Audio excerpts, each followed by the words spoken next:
보욱, 보욱, 보욱. 표도르 도스토옙스키 미스터리. 그저께 세뮨 아르달리뇨비치가 갑자기 나에게 말했다. 그러니까 자네 정신을 좀 차릴 수 있겠어, 이반 이바노비치? 그럴 수 있다고 제발 말해줘. 이상한 요청이었다. 하지만 나는 화내지 않았다. 왜냐하면 나는 수줍은 성격이니까. 하지만 여기 몇 가지 나를 정말로 화나게 만드는 것들이 있기는 하다. 어떤 화가가 나의 초상화를 원래 모습 그대로 그렸다. 생각해보면 당신은 문학가입니다. 그가 말했다. 나는 그 말에 수긍했고 그가 그 초상화를 전시회에 내놨다. 그리고 안내책자에는 이렇게 적혀 있었다. 가서 광기를 나타내고 있는 병든 얼굴을 보십시오. 아마 그럴 수도 있을 것이다. 하지만 그런 말을 과감하게 인쇄해서 사람들에게 보여주는 것에 대해서 생각해보라. 인쇄되는 모든 것은 장식적일 필요가 있다. 그런 과감한 문구가 아니라 뭔가 이상적인 것일 필요가 있다는 것이다. 적어도 우회적으로 말할 필요는 있다. 바로 그런 이유로 문체라는 것이 존재하는 것이다. 하지만 아니었다.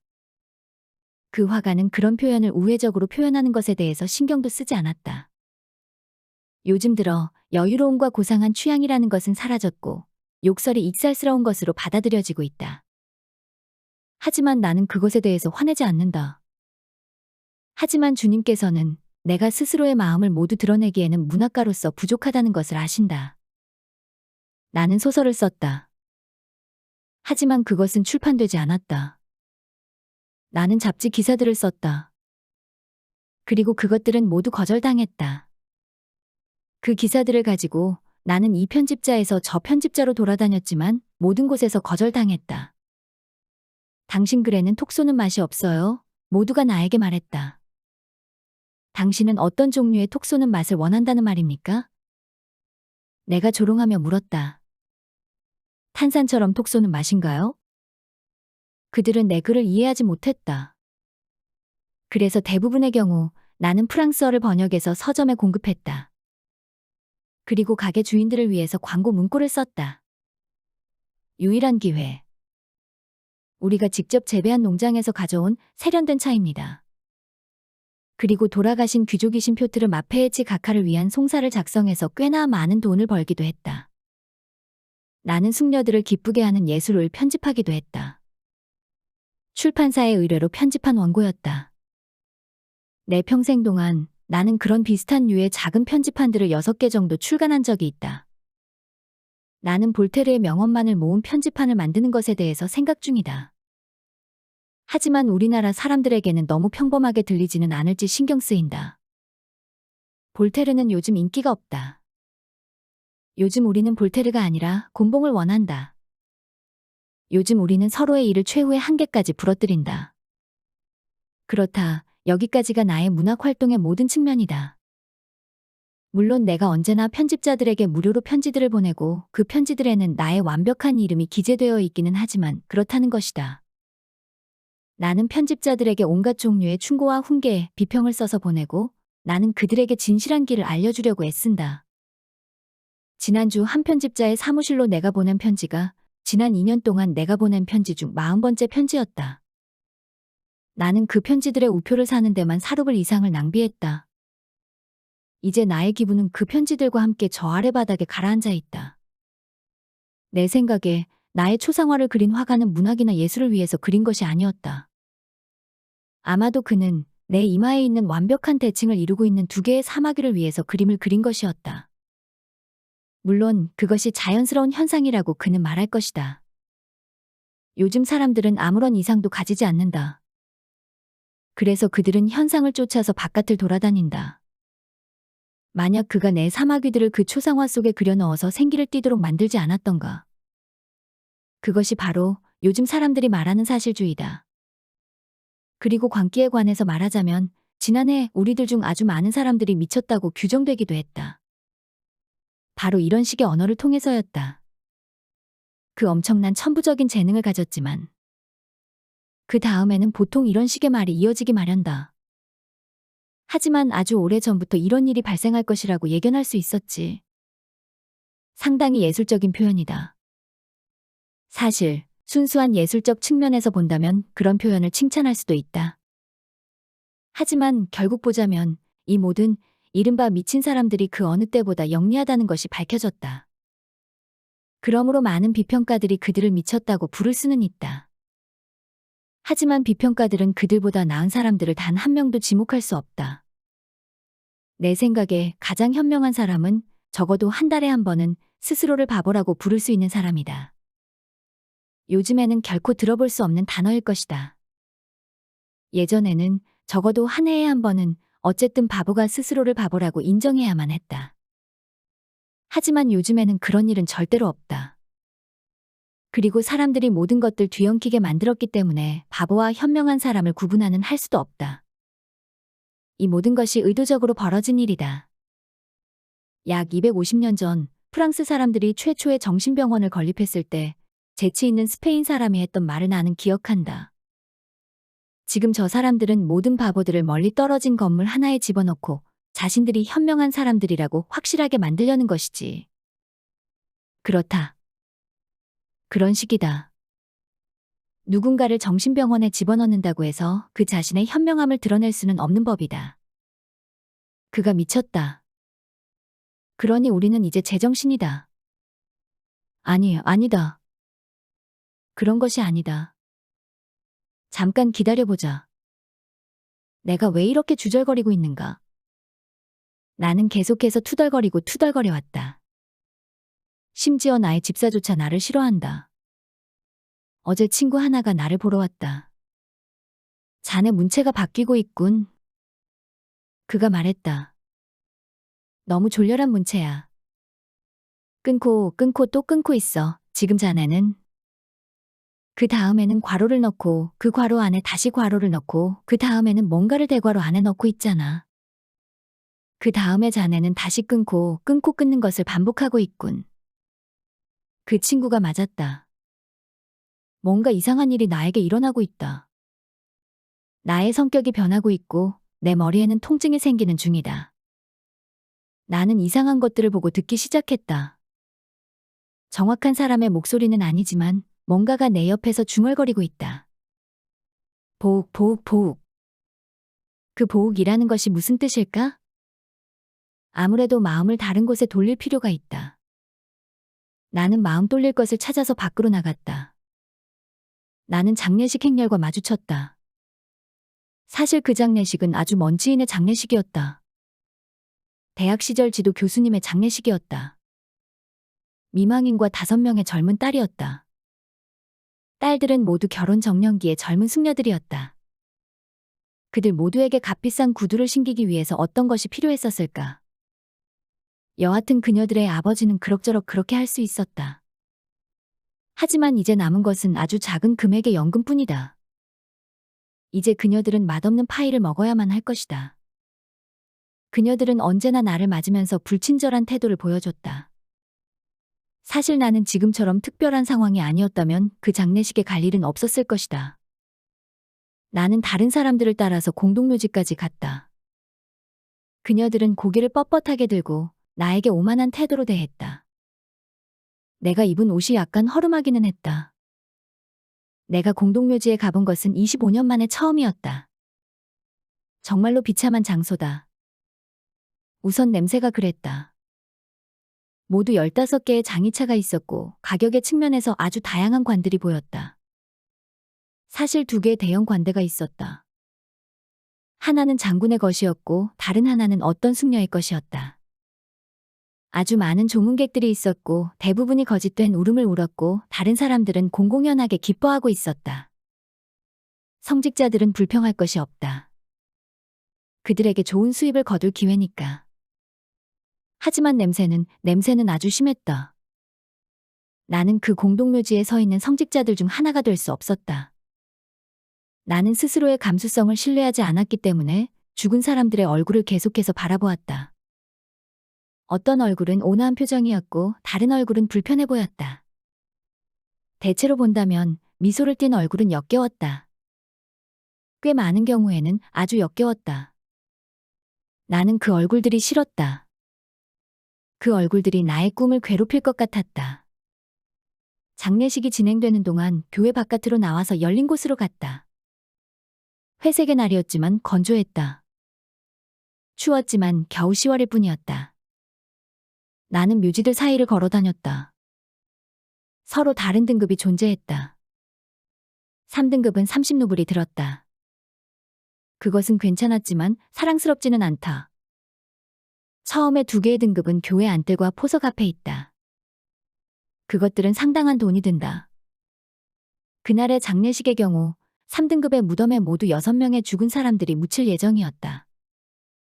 그들 중에는 그 장군과 숙녀도 포함되어 있었다. 나는 파헤쳐진 무덤 안을 들여다보았다. 끔찍했다. 물이 아주 많았다.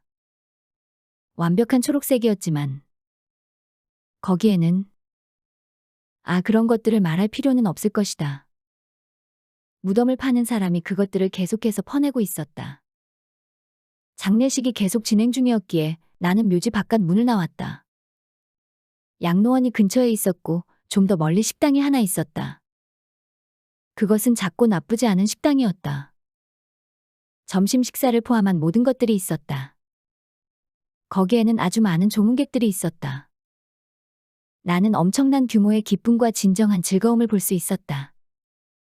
나는 먹을 것과 마실 것을 주문했다. 그 다음 나는 교회로부터 묘지까지 관을 들고 가는 것에 참여했다. 그 관 속에 있는 시체가 왜 그렇게 무거운 것일까? 사람들 이야기로는 그것은 일종의 관성 때문이라고 한다. 왜냐하면 그 몸이 주인의 의지에 의해서 움직이는 것이 아니기 때문이라는 것이다. 아니, 그런 종류의 말도 안 되는 이야기들은 역학의 법칙과 상식에 반하는 것이기는 하다.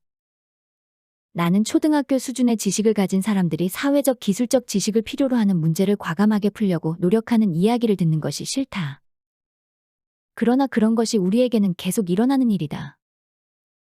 일반 시민들은 병사와 야전사령관의 전문적인 영역에 속하는 문제에 대해서 의견을 제시하고 떠드는 것을 좋아한다. 그리고 엔지니어로서의 전문적인 교육을 받은 사람들이 철학과 정치경제학에 대해서 토론하는 것을 좋아한다. 나는 추도 미사에는 참석하지 않았다. 나에게도 자존심이 있었다. 만약 어떤 특별한 이유로 그들이 나를 필요해서 내가 거기에 있는 것이라면 굳이 스스로 그들과 식사를 같이 해야만 하는 이유가 있을까? 물론 그것이 장례식 식사라고 해도 그랬다. 내가 이해하지 못한 유일한 것은 왜 내가 공동묘지에 남아있었는가였다. 나는 비석 앞에 앉아서 깊은 명상 속에 빠져들었다. 나는 모스크바 전시회로부터 시작해서 그 안내 책자로 인해서 충격을 받았던 것까지 사색했다. 그 충격에 대한 나의 추론이 이랬다. 모든 것에 놀라는 것은 물론 어리석다. 그리고 아무것도 아닌 것에 충격받는 것은 상당히 적절한 것이 되어가고 있고 어떤 이유인지 모르겠지만 상당히 좋은 표현으로 받아들여지고 있다. 하지만 그것은 진실이 아니다. 내 마음으로는 아무것도 아닌 것에 놀라는 것이 모든 것에 놀라는 것보다 훨씬 멍청하게 보인다. 그리고 거기에 더해서 아무것도 아닌 것에 놀라는 것은 아무것도 아닌 것을 존중하는 것과 같게 느껴진다. 그리고 사실 어리석은 사람은 존중을 느낄 수 없다. 하지만 내가 무엇보다 바라는 것은 존중을 느끼는 것이다. 나는 존중을 갈망하고 있다. 내가 아는 사람 중 하나가 어느 날 나에게 말했다. 그는 존중을 갈망하고 있었다. 세상에나. 나는 생각했다. 만약 요즘 같은 시절에 그런 마음을 인쇄해서 내보인다면 무슨 일이 일어날 것인가? 그 시점에 나는 망각의 상태로 빠져드는 중이었다. 나는 비석에 새겨진 비문을 읽는 것을 좋아하지 않는다. 비문은 영원의 시간 동안 똑같다. 누가 먹다 남은 샌드위치가 내가 앉은 곳 근처 비석 위에 얹어져 있었다. 멍청하면서 부적절한 짓이었다. 나는 그것을 땅바닥에 던졌다. 그것은 빵도 아니었고 단지 샌드위치에 불과했다. 물론 내가 빵을 땅바닥에 버리는 것은 죄악이라고 믿지 않는다. 다만 마루바닥에 버리는 것은 죄악이다. 짐작하기에 나는 그곳에 꽤 오래 앉아 있었다. 너무 오래 앉아 있었다. 사실 나는 대리석관처럼 생긴 긴 비석 위에 몸을 눕혔던 것이 분명하다. 그리고 어떻게 그런 일이 일어났는지 나는 아직도 모른다. 하지만 온갖 종류의 것들이 뭔가 떠드는 소리를 듣기 시작했다. 처음에 나는 그 소리들에 주의를 기울이지 않았다. 오히려 경멸감을 가지고 대했다. 하지만 대화는 계속되었다. 나는 먹먹하게 울리는 목소리들을 들었다. 마치 말하는 사람의 입이 베개로 눌린 것처럼 들리는 소리였다. 동시에 아주 멀리서 그리고 아주 가까이서 들리는 것 같았다. 나는 정신을 차리고 몸을 들어 앉아서 주의 깊게 귀를 기울였다. 각하, 그것은 절대적으로 불가능합니다. 각하께서 하트를 내셨고 그것에 대해서 제가 대응했습니다. 그리고 이제 각하께서 다이아몬드 칠을 내셨습니다. 그러면 각하께서는 저에게 다이아몬드에 대한 힌트를 미리 주셨어만 했습니다. 그래, 그러면 아주 엄밀한 규칙을 가지고 게임을 하자는 것이군? 그런 게임이 매력적이기는 한가? 그냥 그렇게 하셔야만 합니다, 각하. 뭔가 의지할 것이 없다면 뭔가를 할 수는 없습니다. 가짜 카드를 가지고 게임을 해야 합니다. 그리고 한쪽 카드는 절대로 뒤집으면 안 됩니다. 하지만 여기에서는 가짜 카드를 찾을 수 없잖아. 그 얼마나 자만한 말인가. 그리고 아주 이상했고 예상하지 못했던 것이었다. 한 목소리는 아주 젠체하고 위엄을 갖춘 목소리였고 다른 목소리는 부드럽고 매끄러웠다. 나는 스스로도 그 소리를 들었다는 것을 믿을 수 없었다. 나는 장례식 식사에 참석한 것이 아니었다. 아니, 그렇게 믿었다. 하지만 그렇다면 도대체 사람들이 여기에서 어떻게 카드 게임을 하고 있을까? 무슨 이유로? 그 소리들이 비석 아래 묘지 속으로부터 들려온다는 것은 의심할 여지가 없었다. 나는 몸을 굽히고 비석을 읽었다. 여기 페르포에도프 소장의 몸이 누워있다. 이런저런 훈장을 받은 기병대장이었다. XX57년에 8월 잠들었다. 사랑을 받은 자들이여, 여명이 틀 때까지 휴식하라. 빌어먹을. 정말로 장군의 묘지다. 그 알랑거리는 목소리가 흘러나온 묘지 위에는 그 어떤 장식이나 기념물이 없었고 단지 묘석만 하나 있었다. 아마도 그는 새롭게 도착한 사람인 듯했다. 그의 목소리로 미뤄 짐작하자면 그는 하급의 궁정관리였다. 호. 장군이 휴식하고 있는 곳으로부터 몇 미터 떨어진 곳에서 새로운 목소리가 들렸다. 상당히 새 것처럼 보이는 무덤이었다. 그 목소리는 상당히 서민적인 사람에게서 흘러나왔고 종교적 열심에 대한 열정이 담긴 목소리였기에 과하게 역겨웠다. 아, 저기 저 친구 또다시 딸꾹질을 하는군. 짜증이 난 숙녀의 경멸을 가득 담은 거만한 목소리가 울려 퍼졌다. 상당한 상류 사회의 숙녀가 분명했다. 이런 가게 주인의 무덤 옆에 있다는 것이 모욕적이야. 나는 딸꾹질을 한 게 아니에요. 먹은 것도 없다고요. 그냥 버릇일 뿐입니다. 사실 부인, 당신은 여기까지 와서도 그 변덕스러움을 어떻게 하지 못하는 것 같군요. 그렇다면 당신은 왜 여기까지 와서 그렇게 누워있는 건가요? 사람들이 나를 여기로 데려왔어요. 내 아내와 어린 자식들이 나를 여기에 넣었어요. 나는 스스로 원해서 여기로 온 게 아니에요. 정말로 죽음의 수수께끼라고 할 수 있죠? 돈을 준다고 해도 당신 옆 무덤 속에 묻히지 않았을 거예요. 내가 여기 누운 이유는 내 재산에 어울리는 무덤을 찾은 결과죠. 가격에 근거한 판단이었죠. 왜냐하면 누구라도 그렇게 할 수 있으니까요. 3등급의 묘지에 대해서 가격을 치르면 되거든요. 돈을 좀 벌었나 보군요. 아마도? 사람들을 등쳐먹었나요? 등쳐먹었다고요. 정말로? 지난 1월 이후로 우리는 당신 돈이 어떤 색인지 본 적도 없다고요. 우리 가게 명의로 발부된 청구서가 당신 앞으로 전달된 것이 있었죠. 그래요. 정말로 멍청하군요. 여기까지 와서 빚을 언급하면서 갚으라고 요구하다니. 내 생각에는 그래요. 땅바닥 위 세상으로 올라가요. 그리고 가서 내 조카에게 물어요. 그녀가 내 상속자니까. 이제 그 누구에게도 요청할 수는 없어요. 깨어나는 것도 안 되고요. 우리 둘 모두 경계선을 넘어왔어요. 그리고 이제 각자의 죄악 속에서 동등한 존재가 되어 주님의 심판대 앞에 서 있는 거죠. 우리의 죄악이라고요? 숙녀가 경멸스러운 어조로 그의 말을 따라했다. 나한테 그런 식으로 말하지 말아요. 호.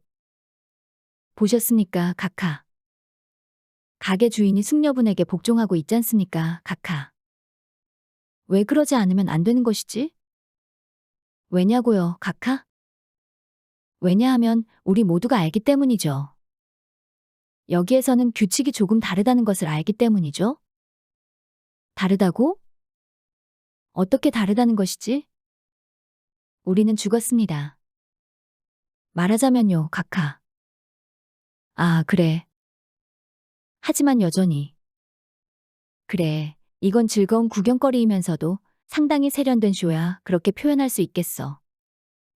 만약 여기 이렇게 깊은 곳에서 이루어지는 쇼라면 지상 위에서 기대할 것이 뭐가 더 있을까? 하지만 정말로 이상한 일이야. 나는 계속해서 귀를 기울였다. 약간의 분노를 가지고서. 그래요. 나는 생명을 조금 맛보고 싶어요. 그래요, 당신들도 알겠지만. 나는 생명을 맛보고 싶다는 거예요. 나는 새로운 목소리가 장군님과 짜증을 내는 숙녀의 무덤 사이 공간에서 흘러나오는 것을 들었다. 각하께서도 들으셨습니까? 새로운 친구가 우리와 같은 게임을 시작하려고 하는군요. 지난 사흘 동안 그는 아무 말도 하지 않다가 갑자기 튀어나와서 생명을 맛보고 싶어요. 그래요. 생명을 맛보고 싶다고요. 하면서 외치는군요. 참으로 대단한 취향이군요. 하하. 게다가 천박하기도 하지. 그를 이해해 주시죠, 각하께서요. 아시겠지만 그는 점점 잠이 올 겁니다. 아주 졸릴 거예요. 그는 여기에 4월부터 있었거든요. 그리고 갑자기 생명을 맛보고 싶어요. 라고 외친 거죠. 하지만 상당히 멍청한 소리기는 해. 그의 각하께서 대답했다. 그렇습니다, 각하. 그렇다면 저희가 다시 아프도테 이그나티에브나를 불러드리는 것이 나을까요? 하하. 아니야. 나를 좀 봐줘. 그 잔소리가 심한 여자는 참을 수가 없어. 그렇다면 나 역시 당신 모두를 참을 수가 없다고. 갑자기 걸걸한 여자 목소리가 경멸을 담아서 외쳤다. 당신들 2명 모두 지루하기 짝이 없어. 그리고 나에게 뭔가 좋은 것을 말해주지도 못하잖아. 나는 당신들 이야기를 조금은 알고 있지, 각하님.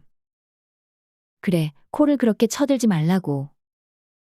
어느 날 아침 결혼한 부부의 침대에서 당신의 남자 하인이 당신을 어떻게 꺼내왔는지 나도 알고 있다고. 정말로 역겨운 여자군. 장군이 이 사이로 중얼거렸다. 아프도테 이그나티에브나 부인. 가게 주인이 갑자기 말을 다시 시작했다. 친애하는 부인, 제발 화내지 마세요. 그리고 말해주세요. 이제 저는 고통 속에서 최후의 심판을 받게 되는 건가요? 아니면 뭔가 다른 것이 있나요? 아, 그가 또다시 저 이야기를 시작하는군. 내가 예상했던 바 그대로야. 그리고 그에게서 냄새가 나는 것을 보니까 그가 돌아눕기 시작했어. 저는 돌아눕고 있는 것이 아니에요, 부인. 그리고 나한테서 특별하게 나는 냄새도 없어요. 왜냐하면 나는 제 몸을 온전히 원래 모습대로 잘 보존해왔거든요. 하지만 당신은 계속해서 약에 취해왔죠? 그리고 이런 곳의 냄새라는 것이 원래 끔찍하죠. 나는 그 말을 하는 것이 아니에요. 그냥 예의를 차리고 있을 뿐이라고요. 그래, 이 끔찍한 숙녀를 모욕하는 쓰레기야. 당신은 확실히 냄새가 나고 있어. 그리고 나에 대해서 이야기하고 있군. 하하하. 제 장례 미사의 시간이 좀 더 빨리 왔다면 좋았을 것이라고 바라고 있어요. 내 머리 위로 눈물에 가득 찬 목소리를 들을 수 있을 거예요. 내 아내의 비탄스러운 목소리와 아이들이 작게 흐느끼는 소리 같은 것들이 들리겠죠. 그래, 조바심을 내면서 기다리는 것이 그런 것이군. 그 사람들은 장례식 음식으로 배를 채우고 집으로 가겠지. 아, 나는 누군가 다른 사람이 깨어났으면 좋겠어. 아프도테 이그나티에브나 부인. 알랑거리는 목소리로 공무원이 말했다. 잠시만 기다려보시죠. 새로운 사람이 말을 할 테니까요. 그리고 그 사람들 중에 젊은 사람이 좀 있나? 예, 있어요. 아프도테 이그나티에브나 부인. 그냥 청년보다도 젊은 친구들이 몇 있어요. 아, 그 사람들을 정말로 환영해줘야겠군. 아직도 시작을 안 했나? 각하께서 물었다. 그저께 여기에 온 사람들은 아직 깨어나지 않았습니다, 각하. 아시겠지만 가끔씩은 일주일 동안 말을 하지 않는 경우도 있죠? 오늘하고 어제 그리고 그저께까지 아주 많은 시체들을 데리고 온 것은 아주 훌륭한 일이었어요. 그리고 글자 그대로 그 친구들은 모두 작년에 죽어서 이 근방 20m 안에 모두 묻혔습니다. 그렇군. 아주 흥미롭군. 그렇습니다, 각하. 오늘 사람들이 묻은 사람 중에는 왕의 비밀 고문인 타라세비치도 있었습니다. 제가 그 사람 목소리를 알거든요. 그의 조카도 알아요. 그 조카가 아까 관을 내리는 것을 돕고 있더군요. 그러면 그는 지금 어디에 있나? 각하로부터 5걸음 떨어진 곳에 있습니다, 각하. 왼쪽으로요. 거의 각하의 발밑이에요. 아무래도 그를 아는 척 하시는 것이 좋을 것 같습니다, 각하. 아니야. 내가 먼저 말을 걸 필요는 없지. 아, 그렇다면 그가 스스로 시작할 겁니다, 각하. 그에게 칭찬을 하면 효과가 좀 있겠죠? 저에게 맡겨주십시오, 각하. 그리고 제가. 도대체 나한테 무슨 일이 일어나는 거야? 새롭게 도착한 사람의 겁에 질려 갈라진 목소리가 들렸다. 새로운 친구군요, 각하. 새로운 친구입니다. 세상에나 어떻게 이렇게 빨리 깨어났을까요? 가끔씩은 거의 일주일 동안 한마디도 하지 않잖습니까? 아마도 그 젊은 친구인 것 같군. 아프도테 이그나티에브나가 새된 목소리로 비명을 질렀다. 나는 아주 심한 합병증이었어요. 그리고 너무 갑작스러웠어요. 겁에 질린 젊은 남자가 다시 말했다. 하룻밤 전에 슐츠 선생님이 나에게 말했어요. 합병증이 생겼습니다. 그리고 나는 아침이 되기도 전에 죽었어요. 그렇구만. 하지만 그것은 어쩔 수 없는 일이라네, 젊은 친구. 장군이 기꺼운 태도로 평가했다. 그는 새로운 사람으로 인해서 기뻐하고 있었다. 자네는 평안을 찾아야 해. 우리 여우사밧의 가치 협회는 자네를 환영해. 협회 명칭에 대해서는 크게 신경 쓰지 말라고. 우리는 친절한 마음을 가진 사람들이야. 자네가 우리를 알게 되면 될수록 우리의 가치를 알게 될 거야. 나는 바실리치 페르포에도 부소장이라네. 반갑네. 아니에요. 안 돼요. 절대로 안 돼요. 나는 슐츠 선생님의 병원에 있었어요. 나는 합병증이 있었을 뿐이라고요. 잘 아시겠지만요. 처음에는 가슴의 통증과 기침으로 시작하더니 그 다음에 감기에 걸렸죠. 폐가 아팠고 독감이 왔어요. 그리고 갑자기 너무나도 예상하지 못하게 그 예상할 수 있던 것들 중 최악의 상황이 벌어진 거죠. 지금 당신 이야기로는 가슴 통증에서부터 시작됐다고 했죠? 공무원이 부드럽게 말했다. 마치 새로운 사람의 존재를 더욱 명확하게 만들고 싶은 듯 보였다. 예. 가슴 통증이 있었고 코감기가 왔어요. 그 다음에는 코감기는 나았지만 여전히 가슴은 아팠어요. 나는 숨을 쉴 수가 없었고 잘 아시겠지만. 알죠. 나도 알죠. 하지만 만약에 가슴 통증으로부터 시작된 것이라면 당신은 에케 선생님에게 갔어야만 했어요. 슐츠 선생님이 아니라요. 아시겠지만 나는 항상 보킨 선생님을 방문하려고 했어요. 하지만 너무나도 갑작스럽게. 보킨은 상당히 강압적이기는 하지. 장군이 평가하듯 말했다. 아니에요. 그는 전혀 강압적이지 않아요. 나는 그가 매우 주의 깊고 모든 것들이 일어나기 전에 정확하게 예측한다고 들었어요. 우리 각하께서는 그의 진료비에 대해서 말하는 겁니다. 공무원이 젊은 남자의 말을 고쳐줬다. 아니에요. 전혀 아니죠. 그는 삼루부를 받고서 많은 검사를 해줘요. 그리고 처방전도 같이 주죠. 나는 그를 보기를 계속 권해왔죠. 내가 말했다시피 신사숙녀 여러분, 혹시 내가 에케 선생님이나 보킨 선생님에게 갔었다면 상황이 나아졌을까요? 뭐라고? 누구한테 간다고? 장군의 죽은 몸이 매우 유쾌한 웃음과 함께 크게 흔들렸다. 공무원 역시 높은 웃음소리로 그에 호응했다. 사랑스러운 아이야, 유쾌한 아이야, 내가 어떻게 너를 사랑하지 않을 수 있겠니? 아프도테 이그나티에브나 부인이 황홀하다는 듯 웃음을 터뜨렸다. 내 소원은 너 같은 사람이 바로 내 옆에 묻히는 것이란다. 아니, 그것이 전부가 아니었다. 그 사람들은 우리와 동시대에 죽은 사람들이었다. 여전히 나는 그들의 말에 귀를 기울이면서 모든 것을 서둘러 끝마치고 싶지 않았다. 그랬다. 그 겁에 질려 떠는 새로운 젊은 사람도 있었으니까. 나는 그가 관 속에 누워있던 것을 기억할 수 있었다. 그는 겁먹은 닭처럼 이야기를 했고 이 세상에서 가장 역겨운 표현들을 사용했다. 이제 더 앉아서 지켜볼 필요가 있었다. 하지만 그 다음에 일어난 것은 엄청난 소동이었기 때문에 나는 그 모든 것을 기억에 담지 못했다. 엄청난 수의 사람들이 한 번에 모두 깨어났다.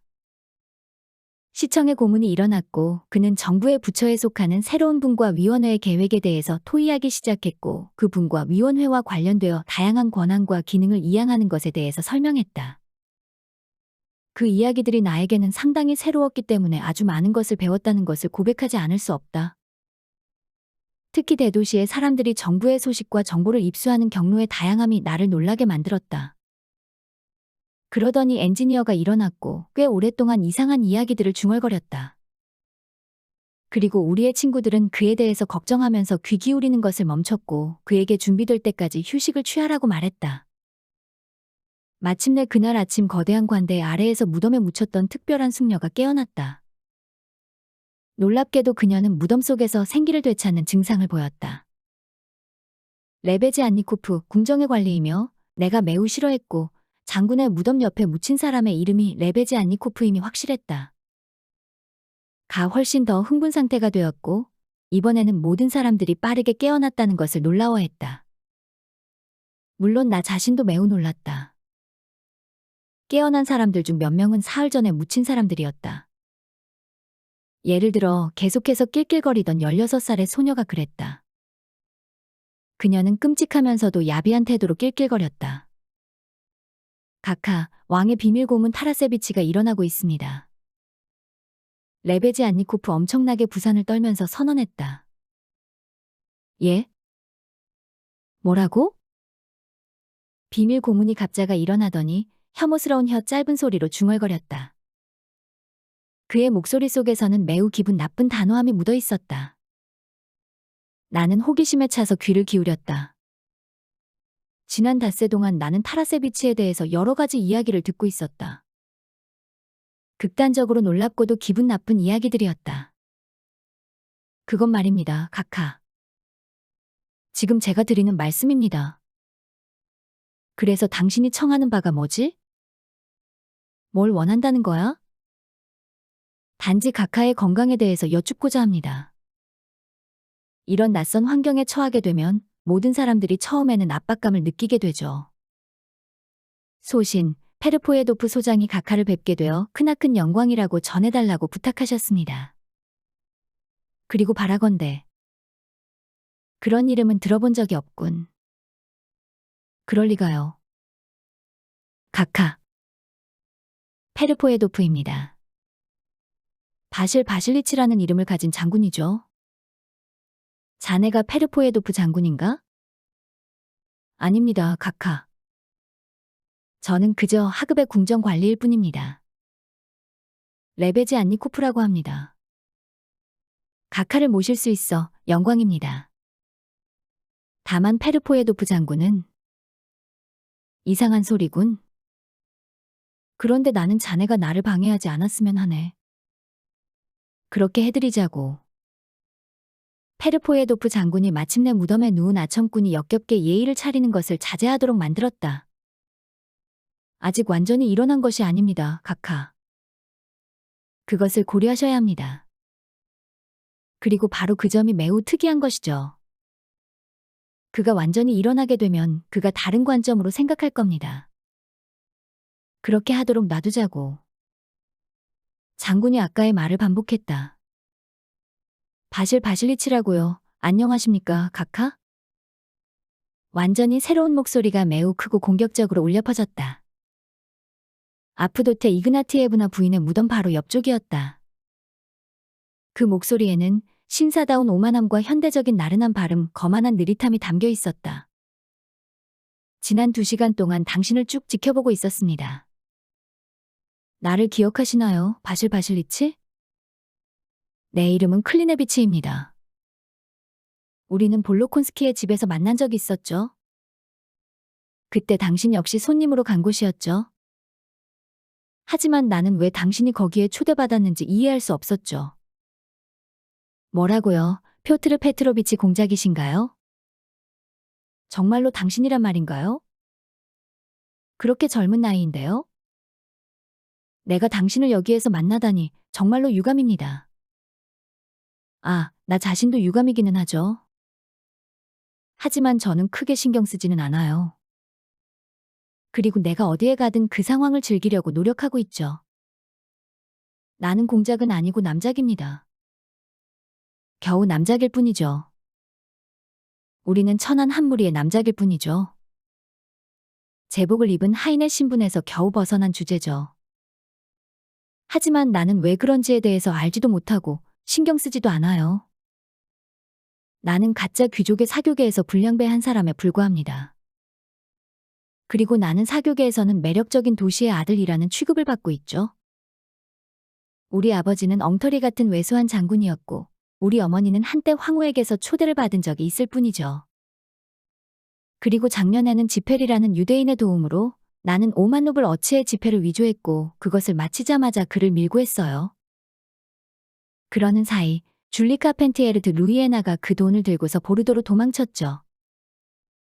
그리고 상상 속에서 나는 아직도 학교에 다니고 있는 소녀와 결혼을 할 수 있으리라고 생각했어요. 16살이 되기까지 3개월이 남은 소녀였고 지참금으로 9만 루블을 가지고 있는 여자였죠.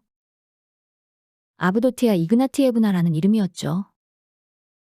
혹시 기억하시나요?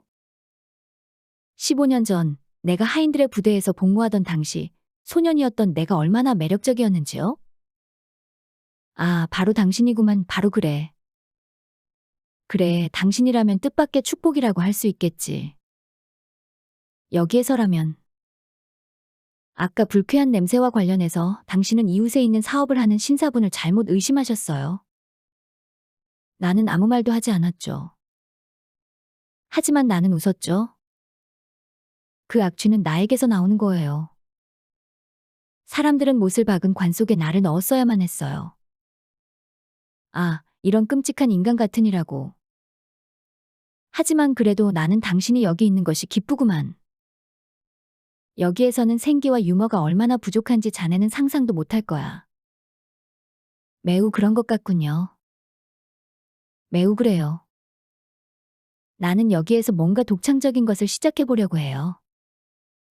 카카, 아, 당신 이야기가 아니에요. 페르포에도프 또 다른 카카 말씀입니다. 그래요, 타라세비치 카카요. 왕께 봉사하는 비밀 고문 말씀입니다. 대답해봐요. 나는 클리네비치예요. 가카를 데리고 렌트에 있는 프리의 양을 찾아간 사람이죠. 내 말이 들리나요? 들리네, 클리네비치. 그리고 나도 자네를 보게 되어 기쁘고 나를 신뢰한다면 나는 당신에게 1원을 줄 만큼의 신뢰도 가지고 있지 않아요. 그리고 나는 관심도 없어요. 나는 그냥 당신에게 키스하고 싶을 뿐이에요. 나의 친애하는 늙은 고문이요. 하지만 다행히도 나는 그렇게 할 수 없군요. 여러분들은 아시나요? 신사숙녀 여러분? 이 위대한 양반이 벌인 작은 게임이 뭔지 아시나요? 그는 3일 전 아니면 4일 전에 죽었어요. 그리고 믿을 수가 있겠어요? 그는 과부와 고아들을 위한 정부의 기금에서 40만 루블의 누락분을 남기고 죽었어요. 그리고 몇 가지 이유로 인해서 바로 이 사람이 그 기금을 전적으로 통제하는 유일한 관리였죠. 그래서 그 기금의 재무 상황은 지난 8년 동안 한 번도 감사를 받지 않았어요. 나는 남은 관리들의 체면이 얼마나 망가졌을지 그들이 이 사람을 어떻게 부를지 상상할 수 있어요. 정말로 즐거운 상상이죠. 안 그런가요? 작년 내내 나는 어떻게 70살을 먹은 통풍과 류마티스 관절염에 시달리는 노인이 방탕한 생활을 위해서 육체적 힘을 아껴왔는지 궁금해하면서 생각했죠. 그리고 이제 그 수수께끼가 풀렸군요. 바로 그 과부들과 고아들에 대한 생각이 그의 기운을 북돋을 수 있었던 거죠. 사실 나는 그 사실을 상당히 오랜 시간 동안 알고 있었고 아마도 유일하게 아는 사람이었을 거예요. 줄리가 나에게 말해줬었거든요. 그리고 그 사실을 알게 되자마자 나는 부활절 주일에 그를 친근한 방식으로 괴롭혔죠. 나에게 2만 5천 루블을 내놔. 만약 그렇지 않으면 내일 정부에서 당신의 기금을 조사하게 될 거야. 그리고 그 이후 그에게는 겨우 1만 3천 루블만이 남게 되었죠. 그러니 그가 이렇게 죽은 것은 어찌 보면 매우 자연스러운 거예요. 위대한 양반이에요. 정말로 위대한 양반이죠. 이 말이 들리나요? 가카나으리? 클리네비치, 나는 자네와 완전히 동의하는 바야. 그리고 자네가 그렇게까지 자세한 이야기를 할 필요는 없어. 삶은 고통과 아픔으로 가득 차 있지. 그리고 그것을 보완할 수 있는 것은 아주 적어. 나는 적어도 쉬고 싶다고. 그리고 내가 아는 한, 나는 여기에서 누릴 수 있는 휴식을 최대한 만끽하고 싶다고. 아마도 당신이 벌써 카티체 베르스토프의 냄새를 맡은 것 같군요. 누구? 무슨 카티체 말인가? 늙은 비밀 고문의 목소리 속에서 탐욕스러운 떨림이 드러났다. 아, 무슨 카티체냐고요? 여기 나한테서 5걸음만 걸어가면서 그리고 당신한테서는 10걸음을 걸어가면 되죠. 그녀는 여기에서 닷새 동안 머물렀어요. 그리고 당신이 제대로 알고 있다면요. 위대한 양반, 그녀는 매우 불량한 여자예요. 좋은 가문에 훌륭한 혈통을 가졌지만 아주 버릇이 없어요. 어쩌면 귀족으로서는 평범한 것이겠지만요. 나는 그 누구에게도 그녀를 소개한 적 없어요. 내가 그녀를 아는 유일한 사람이거든요. 카티체, 대답해봐요. 헤헤헤. 쨍그랑거리는 소리를 내며 한 여자가 웃음을 터뜨렸다. 그녀의 목소리 속에는 바늘의 끝처럼 날카로운 어조가 숨겨져 있었다. 헤헤헤. 그 작은 금발머리에 위대한 양반이 더듬거리며 겨우 단어를 만들어냈다. 헤헤헤. 나는 아주 오랫동안 늙은 남자가 숨도 쉬지 못하고 더듬거렸다. 바로 이런 환경 속에서 15살이 안 된 작고 귀여운 것에 대한 꿈을 키워왔지. 이런 짐승 같은 인간. 아브도티아 이그나티에브나가 외쳤다. 이제 됐어요. 그만두래요. 클리네비치가 결론짓듯 말했다. 여기에는 아주 훌륭한 재료들이 많이 있군요. 이제 조금 더 모든 것들을 정리해보자고요. 매우 좋은 점은 이제 우리에게 주어진 나머지 시간들을 즐겁게 보낼 수 있다는 것이죠. 하지만 지금 몇 시죠? 이봐요, 공무원 나으리, 레베지 안니코프 씨. 아, 이름이 뭐든요. 나는 당신 이름이 그런 비슷한 것이라고 들었어요. 세미온 예프세이치 레베지 안니코프입니다. 이 비천한 하급 궁정관리가 남작 카카를 모시겠습니다. 카카를 만나 뵙게 되어 매우 매우 매우 영광입니다. 당신이 영광인지 아닌지에 대해서 나는 관심은 없어요. 하지만 당신은 여기에서 모든 것을 알고 있는 듯 보이더군요. 우선 이것부터 말해봐요. 우리가 어떻게 말을 할 수 있는 거죠? 어제 이후로 나는 계속해서 궁금해왔어요.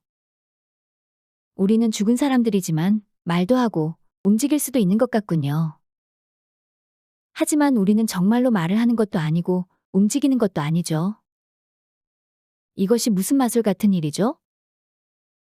만약에 설명이 필요하다면요, 남장님, 플라톤 니콜레이비치가 나보다 더 나은 설명을 해드릴 수 있을 겁니다. 플리톤 니콜레이비치가 뭔데요? 무슨 사람인데요? 그냥 핵심을 말해요. 자꾸 빙빙 돌리지 말라고요. 플라톤 니콜레이비치는 우리 고국에서 키워진 철학자이자 과학자이자 예술의 대가입니다. 그는 우리 언어로 된 철학 서적을 몇 권 저술했지만 지난 3개월 동안 그는 상당히 취해 있는 상태죠. 그래서 지금은 그에 대해서 알려진 것은 없습니다. 일주일에 한 번 정도 그는 완전히 상관없는 뭔가에 대해서 중얼거리곤 하죠. 핵심을 말하라고요, 핵심이요. 그가 가장 단순한 용어를 가지고 이 모든 것을 설명할 수 있습니다. 다시 말해서 우리가 세상 위에 살 때 우리는 죽음에 대해서 잘못 생각하고 그냥 죽음이 존재한다고 생각합니다. 하지만 여기 이렇게 보다시피 몸은 다시 살아나고 삶의 나머지가 바로 이 장소에서 응축되죠. 하지만 의식의 수준에서만 그런 것이죠. 나로서는 어떻게 표현할지 모르겠습니다. 하지만 삶은 계속되죠. 바로 여기에서처럼요. 일종의 관성 같은 것이에요. 그의 의견으로는 모든 것은 의식의 어딘가에 응축되어 존재하고 이후에도 2-3개월 정도 존재해요. 어떤 경우에는 거의 6개월 정도의 시간 동안 지속되죠. 예를 들어 여기 거의 완벽하게 부패한 사람이 있어요. 하지만 6주 간격으로 그가 갑자기 한마디를 내뱉어요. 물론 엉터리 같은 말이죠. 뭔가 어떤 보흡 같은 소리처럼 들리는 말이죠. 하지만 그것을 통해서 우리는 그의 안에는 여전히 어떤 삶의 온기 같은 것이 설명할 수 없는 얼룩처럼 남아있다는 것을 알 수 있어요. 약간 멍청한 소리군요. 그렇지. 내가 냄새를 맡을 감각은 없지만 여전히 나는 악취가 존재한다는 것을 느낄 수 있는 것 같은 건가요? 뭐 그런 것이죠. 하하. 그러니까 그 점에 있어서 우리의 철학자는 약간 애매한 설명을 하고 있어요. 냄새에 관해서라면 그는 이런 식으로 말할 겁니다. 여기에서 느끼는 악취란 말하자면 도덕적인 측면이라는 것이죠. 하하. 그의 표현으로는 이건 일종의 영혼의 악취죠. 2-3개월이면 몸이 스스로의 형체를 되찾을 시간이 되기는 합니다. 그리고 다시 말해서 최후의 자비 같은 것이죠. 남장님, 그의 입장에서 보자면 이 모든 것이 수수께끼 같은 헛소리는 용서할 수 있는 수준이죠. 충분해요, 충분해. 나머지 것들은 모두 엉터리예요. 위대한 점은 2-3개월이면 그 어느 때보다 우리는 더한 생기를 가질 수 있다는 것이죠.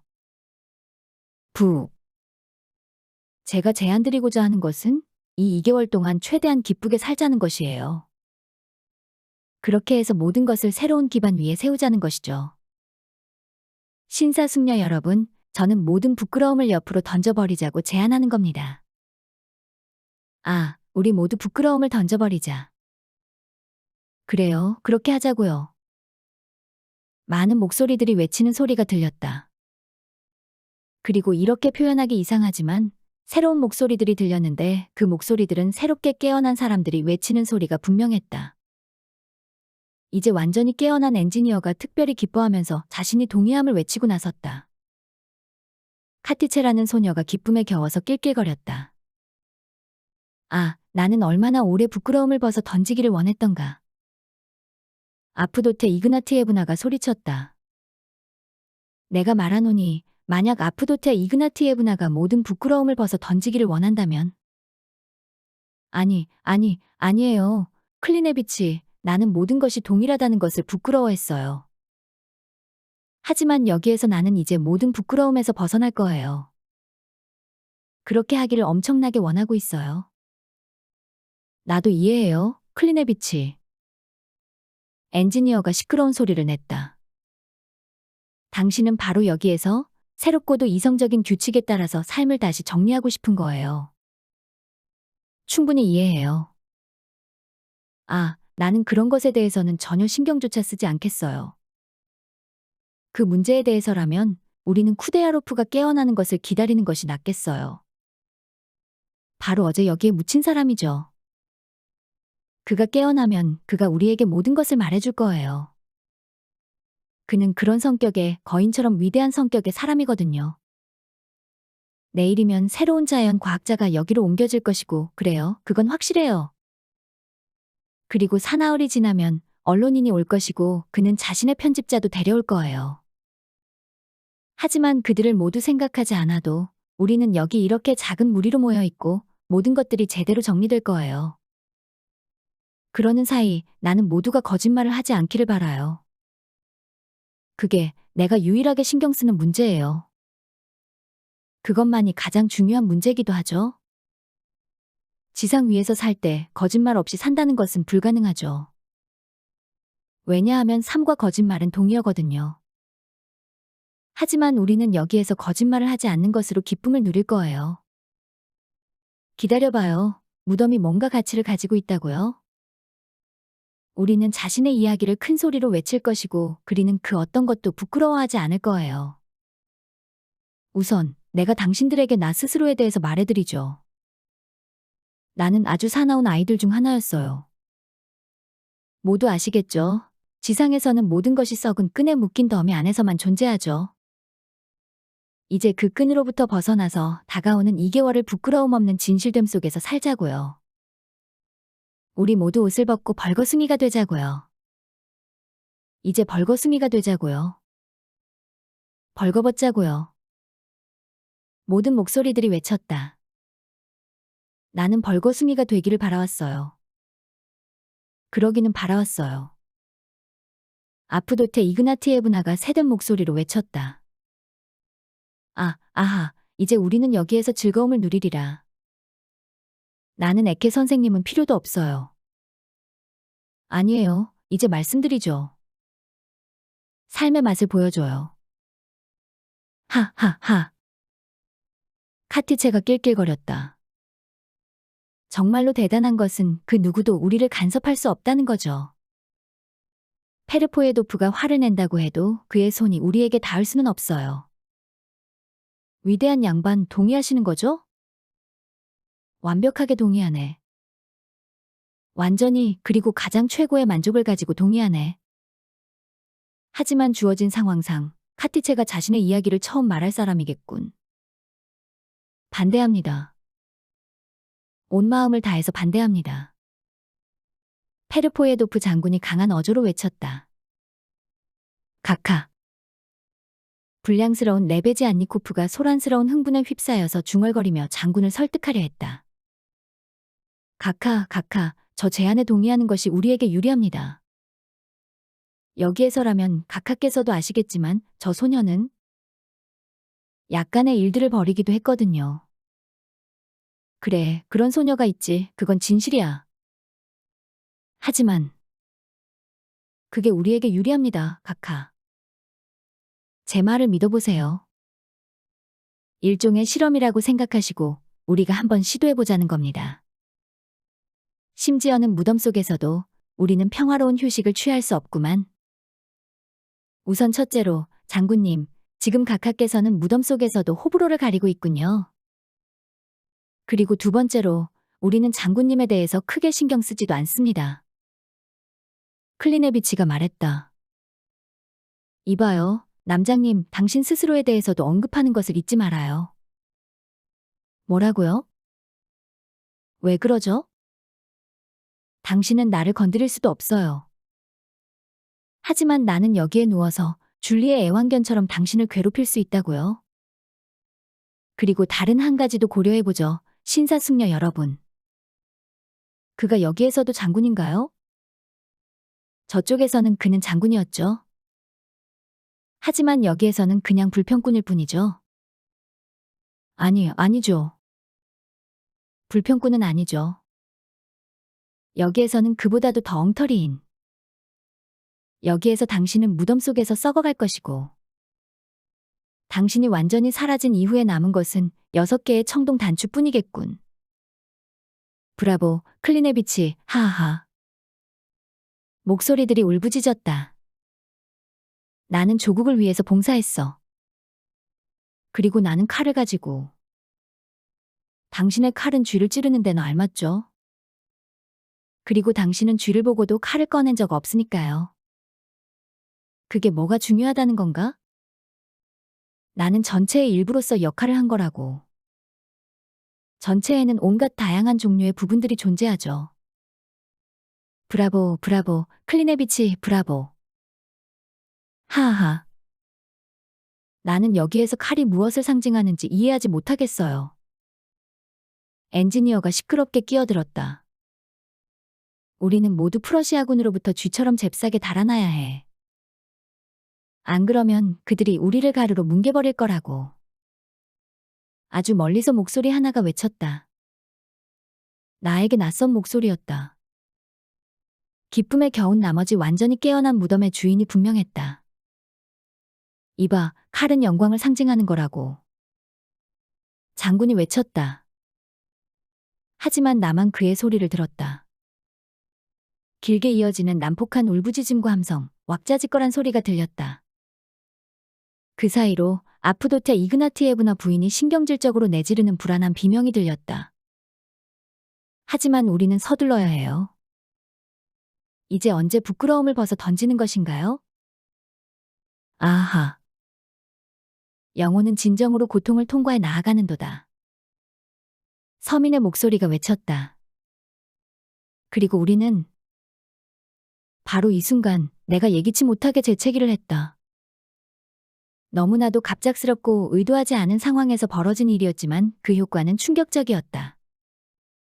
사방이 공동묘지라면 그러하듯 너무나도 고요해졌다.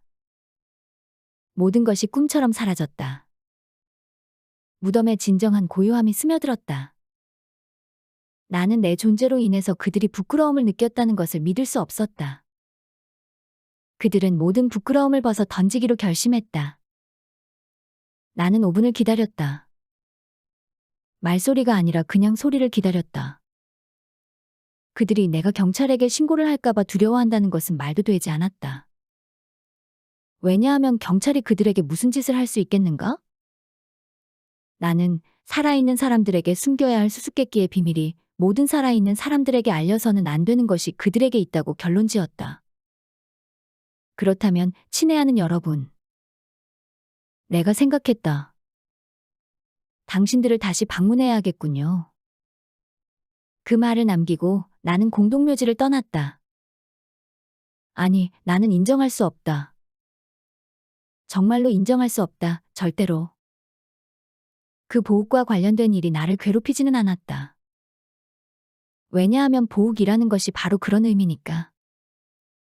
그런 곳에서의 사악함, 마지막 호흡의 순간의 사악함, 흠뻑 젖어 썩어가는 시체들의 사악함, 그것은 마지막 의식의 순간에도 결코 멈추지 않았다. 그 마지막 순간이 그들에게 주어졌고 그들에게 최후의 면죄부가 주어졌고 바로 그런 장소에서 사악함이 드러났다. 아니, 나는 그것을 인정할 수 없다. 나는 아무래도 다른 묘지에도 가서 모든 곳을 돌아다니면 귀를 기울여야 할 것이다. 새로운 생각을 만들어내기 위해서는 단 한 군데가 아니라 모든 것을 찾아가 귀를 기울여야 한다. 아마도 그러면 뭔가 확실한 것을 만날 수도 있다. 하지만 나는 확실히 그 공동묘지를 다시 찾아가야 할 것이다. 그들은 자신들의 이야기와 생애를 말해주겠다고 모두 약속했다. 그렇다. 하지만 나는 찾아갈 것이다. 나는 반드시 찾아갈 것이다. 그것은 마치 양심의 문제이다. 나는 그 이야기를 가지고 시민 잡지로 갈 것이다. 그 잡지의 편집자 또한 자신의 초상화를 전시회에 출품했다. 아마도 그 편집자라면 이 이야기를 출판해 줄 것이다. 보욱, 보욱, 보욱. 표도르 도스토예프스키 지음.